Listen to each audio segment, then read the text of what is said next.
Support for podcasts comes from Milwaukee School of Engineering Center for Professional Education, offering courses in AI machine learning, project management, and more. Program information at msoe.edu/CPE. Lake Effect brings you conversations about what's happening in Milwaukee and the people, places, and organizations that shape the community. This is Lake Effect Spotlight from WUWM, Milwaukee's NPR. Massive data centers are coming to Wisconsin to help power the global boom in artificial intelligence. The data centers will add demand for electricity and water, and this comes after years of declining usage of both here in Wisconsin. So how might that impact Wisconsin's electricity and water infrastructure? To find out, WUWM's Maayan is joined by Tyler Byrnes.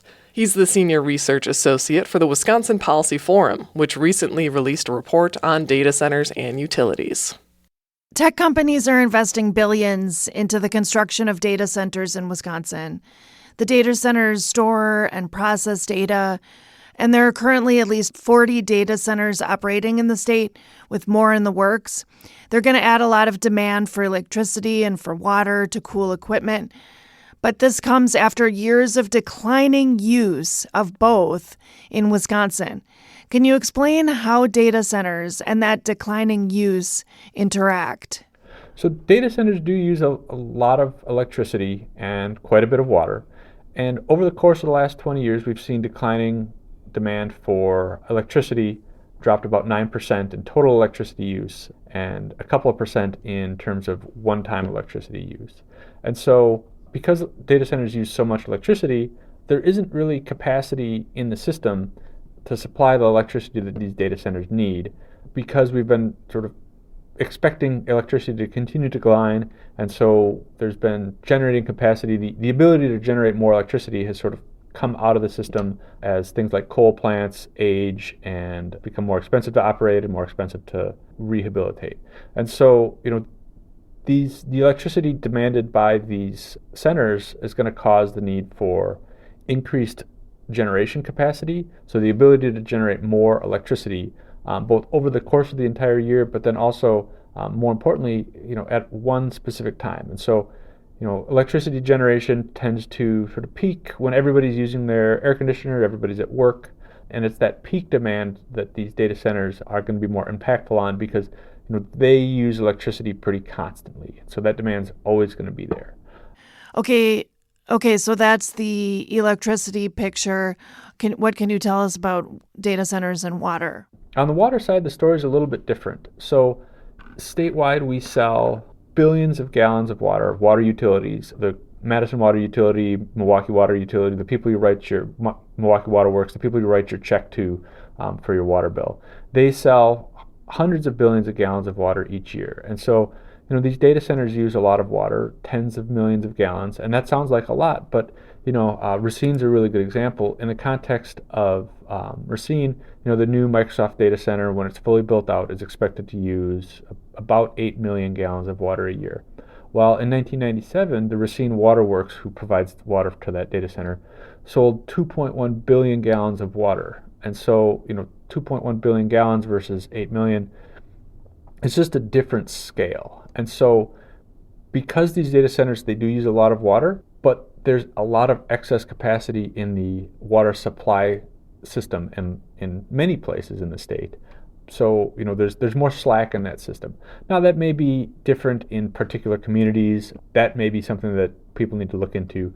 But generally speaking, statewide, there's more capacity in the water generating system to meet the demand of these data centers than there is in the electricity generating system. What does that mean for the electricity generating system in Wisconsin? So that means that we're going to need to add, at least as projected by utilities, they're going to need to add additional capacity to generate electricity. And what that means is probably new power plants. And because it's a relatively even, steady load, it's likely going to need to be power plants that operate on an even pace, which means things like gas plants, because if you think about solar and wind energy, that sort of tends to fluctuate over time. The amount of energy generated when it's sunny out is more than when it's cloudy or when it's dark. And so, that's what's driving the utilities to look into investing into gas plants. And, there's other factors that are driving increased demand, just population growth, electrification of cars that are also sort of contributing to that. But the data centers seem to be the driving factor. In addition to potentially adding generating capacity, it's likely that there's going to need to be some additional transmission, so power lines and things like that, to get the electricity from where it's generated to these data centers. And, the size and scope of that transmission capacity depends on the location, right? If there's a center located a long way from a power plant and there's no existing power lines to get there, that's going to be more expensive than one that's located at a site that has in the past had a lot of electricity use. And so the amount of money that needs to be invested in the transmission again varies by community, where these things are located, geographic factors, those sorts of things. But the concern is that there's going to be all these added costs, and there's concern about who's going to pay for them. I'm WUWM's Maayan Silver, speaking with Tyler Byrnes of the Wisconsin Policy Forum. Okay, so on that note of the economic impact, can you explain who pays for building more power plants and why this matters? Yeah, so in Wisconsin, electrical utilities and water utilities are regulated by the Public Service Commission. And so what that means is that when your utility needs to change rates, they need to ask for permission from the Public Service Commission. And there's a review process. And the idea is that customers should pay for the electricity or the water that they're using. In response to these very large users, We Energies has come up with a proposal for a different rate for these very large users that's intended to ensure that they're paying for the costs associated with what they're using. And so the transmission lines, the generating capacity that's associated with this increased demand, the intention of these rates is to make sure that they're paying those costs. In addition, there's a couple bills in the state's legislature that are being considered and recently introduced that will also, the intention of those bills is to make sure that those costs are paid by those users. Now, it's difficult to design policy if state legislatures could do everything they want and get it right every time. We live in a different world maybe, but the intention of both these rates and these bills are to make sure that the users are paying for those added costs. And on that note, your report says that it's important to ensure that the potential costs are fairly distributed and that, local and state politicians are looking into this.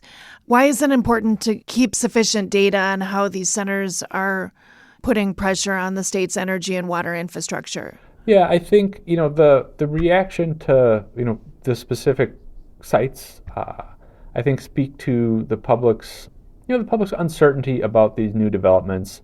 They feel the pressure of increasing costs for electricity, and they're concerned what the impact of building data centers is going to be on their electric bills. And so, some added transparency in that area, might demonstrate to folks that, yes, actually these costs are being paid. When people sort of assert something, it's nice to have some hard data behind that assertion to be able to say, okay, yeah, I can see it. And there's a little bit different expectation for transparency between sort of government actors and the private sector, right? We don't have an expectation of transparency to see the payrolls of every private company, that sorts of things. And so I understand the hesitancy to share these data. There's trade secrets, all those sorts of things. But then also, again, given the response that people have had to these data centers and the uncertainty around what they're going to do to things like electric bills, water bills, et cetera, it may be wise to consider increased transparency in that area.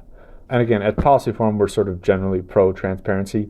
And so, I think that's one of the reasons we pointed that out in our report.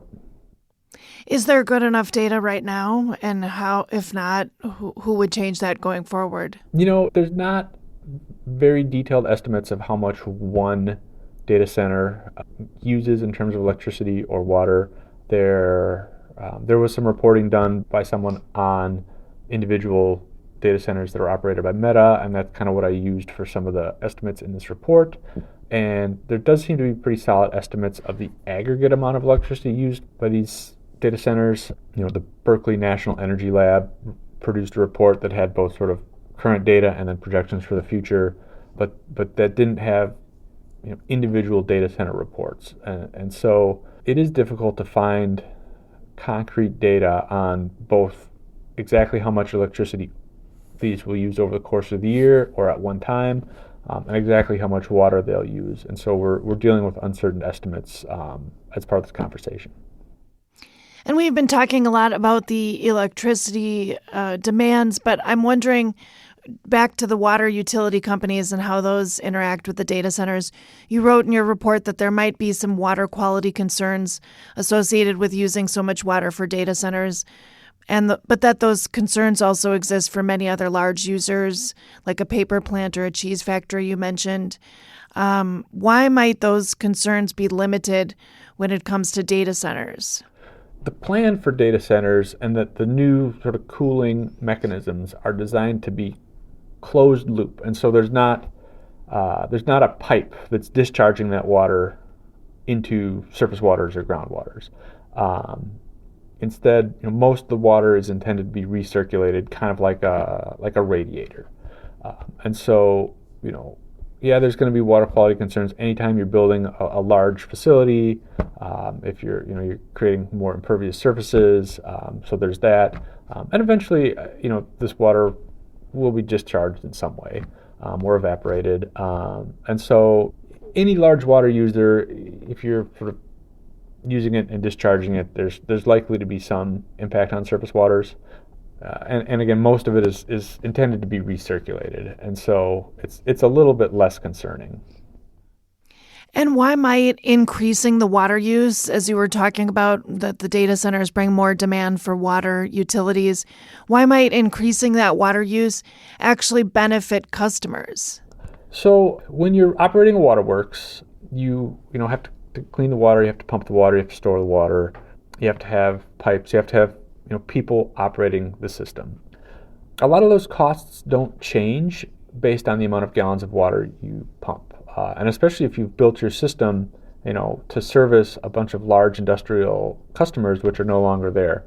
That means that each gallon of water that you sell has to cover more of those fixed costs as sales decline. So if you sold 1 million gallons 10 years ago and your costs are about the same, but now you're selling 500,000 gallons, each gallon of water has to cover twice as much of those fixed costs.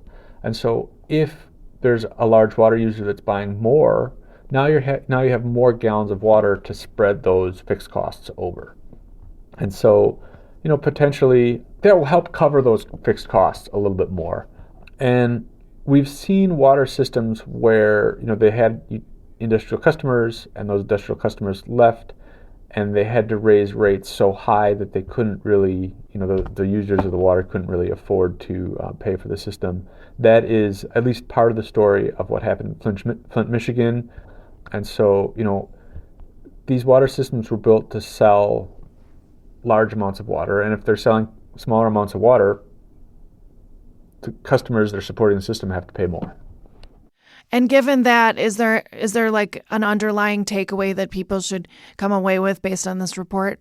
I think going forward, it makes sense to be careful about making these long-term investments in the state's electricity grid and the state's sort of business environment. One thing to keep in mind is that if we'd have made projections 10 years ago about what electricity use is going to be now, we'd have said, well, it's going to continue dropping. And so you're making decisions based on that. Right now, it looks like in the future, over the next 10 years, demand is going to go up because of these data centers. But if that demand doesn't materialize and we make all these investments, then there will be bigger questions about who's going to pay for these investments in new generating capacity if that demand doesn't materialize. And so, we always need to be careful about making big projections for the future because that's very difficult. I think that's something that, as folks are making decisions about this, we need to consider what happens if that demand doesn't materialize. And that's something we point out in the report. And I think, again, a 5-year projection, a 10-year projection, a 15-year projection, that just gets more and more difficult. We don't know what the future is going to look like. And that uncertainty is something I think we should consider. Well, there's a lot to dig into here, and you've said that you'll be keeping track of these data centers and their impact on Wisconsin going forward. Tyler Byrnes of the Wisconsin Policy Forum, thank you so much for speaking to us about this. Yeah, thank you for having me on, and anytime we can help out, we're happy to.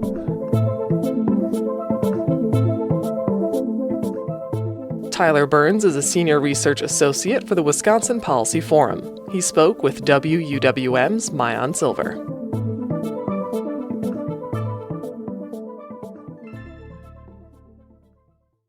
You can find more interviews like this one by visiting wuwm.com/Lake Effect. And while you're there, subscribe to the Lake Effect Spotlight podcast.